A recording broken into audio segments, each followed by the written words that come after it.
All right, it's been so much fun lately. My favorite time of year. We got the NHL, we got MLB playoffs, we got NFL going on. NBA's right around the corner with its preseason going.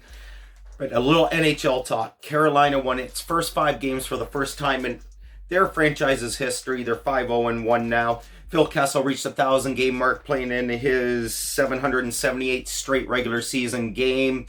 Big accomplishment for Phil Kessel. Congratulations. You're now 7th. It's the 7th longest streak. That 778 straight regular season games. Good luck to you in Arizona this year. I don't really like Arizona, but anyways, that's a good accomplishment for Kessel, former Leaf. Edmonton became first team in NHL history to be trailing in each of its first 5 games and come back and win. Quite the start for the Oilers this season. Draisaitl and McDavid tied with 12 points each, I believe, if I remember right. Leading the league in points so far, just ahead of, I think it's John Carlson and Patrick Laine that have 11 each. You guys can double check that. It's early anyways, so whatever. But great starts for all 4 of them guys. The Edmonton Oilers especially. I'm so happy to see them come out. I just want a lot of Canadian teams in the NHL playoffs this year. The only Canadian team I really don't give 2 fucks about is Ottawa, and that's because Eugene Melnyk, fuck you. You've done a disastrous job with that fucking organization. You've run that team into the fucking ground. They don't have an arena that's close to the city. It's a pain in the ass to get there. There's only one way in, one way out. When you got that many fucking people trying to leave, it's a total mess all around. Get the organization straightened out so we can finally cheer for all 7 Canadian teams and not just cheer for the 6 of them that are represented. At least have management that try. They might not succeed all the time, but they want to win and they fucking try to win. Do they make smart decisions? Well, that's to be argued, but Ottawa, Melnyk, you made nothing but stupid fucking decisions. So smarten up out in Ottawa. Ovechkin, he passed Luc Robitaille, I believe. Yeah, Luc Robitaille for 4th in power play goals all time, notching his 249th. And he has a chance actually this year where he has an outside chance to get first, which is Dave Andreychuk with 274. But most likely he'd climb into second. He's got Timo Solani 255 in third. And Brett Hull, 265 power play goals all time in second. Andreychuk's might take another year. But Ovi, good luck to you. You are my favorite player to watch from 2000 until probably this current day, but McDavid, there's so many good young players the last 2-3 years, but Ovi, for 10-12 years, you're my favorite player to watch in the league. You and Pavel Datsyuk in Detroit, just phenomenal. Pavel Datsyuk, in my mind, is the best player since 2000 in the NHL until 2015 or whenever he retired, 2016, whenever it was, a couple years ago. Ovi also tied Wayne Gretzky for his 10th multi-power play goal game. He notched a pair in the game on the weekend there to give him that record. And speaking of power plays, Buffalo's Victor Olofsson has 5 power play goals on the season, I believe, already.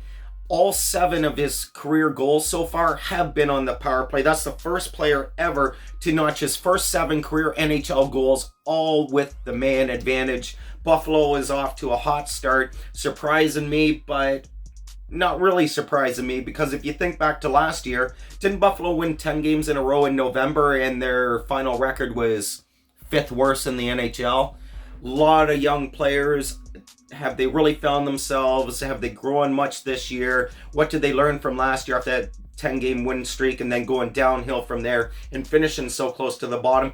Hopefully they can pull it together, get some solid goaltending as well. And Buffalo, another team that's surprising me with the start they've had in a lot of ways.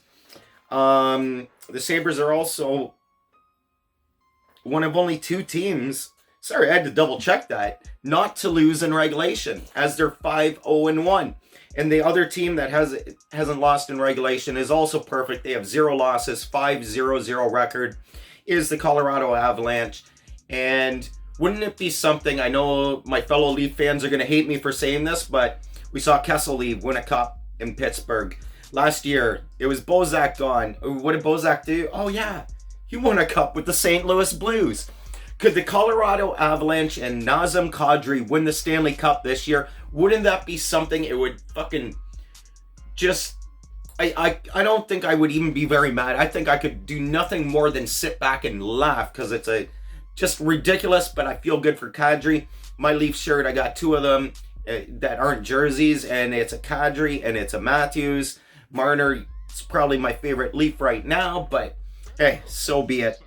Just thought that was a quirky little point after the other two leaving the Leafs and winning a cup. Patrick Marleau signed a 1-year deal with San Jose. Good for him. And what does he do right away? He goes out and becomes the 8th player in NHL history to score a goal with the same franchise in his teens and in his 40s. Now, I got to look at my list. I know Gordie Howe's on there, and Yzerman, Francis, Lemieux, Delvecchio, Doan, and Shanahan are the other players to score a goal with the same franchise as a teen and in their 40s. And you notice there's a lot of Detroit players on there. Howe with Detroit, Yzerman with Detroit. Francis did it with Hartford Whalers / Carolina, I believe. Lemieux, Pittsburgh. Delvecchio, Detroit, I believe. Shane Doan would have been Winnipeg and Arizona, I guess. I forgot he played when he was 40. And Brendan Shanahan would have been with Detroit. And that is a good mark for a good player. It seems like a really good person, Patrick Marleau. So congrats to you. I hope you have a good, healthy season. It was fun watching you in Toronto. I've watched you in San Jose your whole career before that. So good luck the rest of the year, even though I think your team is garbage. Habs, sloppy first 4 games. Oh my goodness, 17 goals against, at least 10 turnovers per fucking game in your first 4 games. You might have beat the Leafs in that nice comeback, but wow, you gotta fucking help Carey Price. Your forwards aren't back checking. Your defense aren't clearing rebounds. You're giving up everything and putting everything on Carey Price again. The dude is gonna fucking leave if you guys don't show him some help.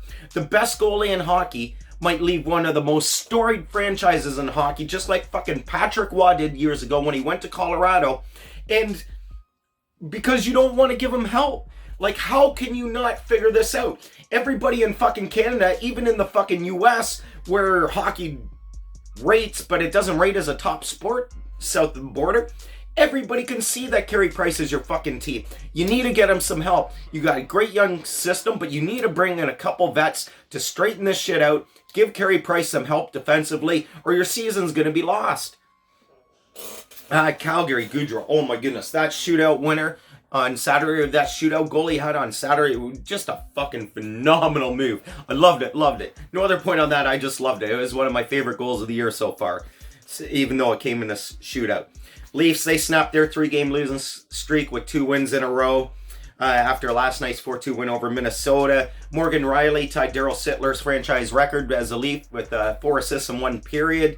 Sittler, I believe, is the only other Leaf to have done that, but I could be wrong on that. It could have happened prior to Daryl Sittler, which would have been probably early 80s, I'm guessing, with Daryl Sittler. The Leafs also, with last night's 4-2 win, Matthews and Marner both scored. The Leafs record when Matthews and Marner both score in the same game now is 22 wins, 1 loss, and 2 overtime losses. Or shootout, overtime/shootout losses. So when those two score in the same game, the Leafs offense gets rolling. They're deadly and very dangerous and hard to stop. And you basically have to hope you can score 5 goals on Freddie Anderson if you want to beat the Leafs when they're rolling offensively like that. They're one of the few teams in the league. And talking about goal scorers, the NHL, for only the 3rd time in NHL history, has 3 players score 4 goals in a game through the first 13 days of the NHL season. One of the other times was 1992-93, where 3 players had a 4-goal game within the first 13 days of the season starting. And the other time was the NHL's inaugural season, the first season of the NHL, 1917-1918, where 6 players had a 4-goal game within the first 13 days of this NHL season starting. And what's also crazy about that year is the highest scoring years per game, goals per game in the NHL, the highest goals per game averages actually were 1917-18 season through to the 1920-21 season. That's 4 years, right? Let me do the math. 1917-18, 18-19, 19-20, 20-21. Yes. And the average goals per game in that 4-year stretch was 9.5 goals per game. Last year in the NHL, 2018-19, the year was an average of 6 goals per game. scored. So quite the difference. And to all those who think that the highest scoring period in NHL history was the 80s and the Oilers and the Islanders and the Penguins and whatnot, running up the scores all the time, no.